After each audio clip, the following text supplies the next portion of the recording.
तुला निवडलेला अभंग जगद्गुरु श्रीमंत श्री संत जगद्गुरु तुकाराम महाराजांचा चार चरणाचा उत्कृष्ट असा अभंग आहे।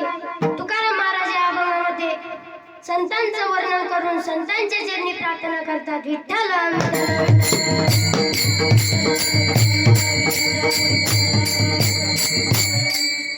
या अभंगातून संत तुकाराम महाराज संतांचं वर्णन करतात असं मी आपल्याला बोलून गेलो।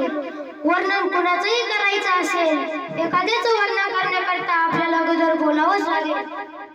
बोलल्याशिवाय कोणाचंही वर्णन करता येत नाही। तर ज्ञानोबा म्हणतात, देखे शब्दाची ते व्याप्ती निंदा आणि स्तुती तेथे देशादेश उपजती श्रवणाद्वारे। ज्ञानोबा म्हणतात, आपण जर एखाद्याची निंदा केली तर त्याचे पाप आपल्या जवळ येतात, म्हणून दुसऱ्याची निंदा करून त्याचे पाप आपल्या जवळ येऊ देऊ नये। परिक्रूर ग्रहाची जैसी मांदी मिळे कचिराशी येथे निंदकापाशी अशेष पापे। ज्ञानोबा म्हणतात, आपण जर एखाद्याची निंदा केली तर त्याचे पाप आपल्या जवळ येतात, म्हणून दुसऱ्याची निंदा करून त्याचे पाप आपल्या जवळ येऊन देऊ नये। तर तुकाराम महाराजांना काही लोकांनी विचारले, महाराज तुम्ही देवाची स्तुती निंदा केली की आम्हाला सांगतात?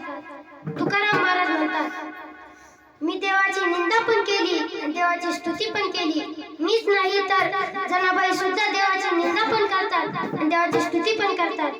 जनाबाई देवाची स्तुती करताना म्हणतात, भीमानी चंद्रभागा तुझ्या चरणीची गंगा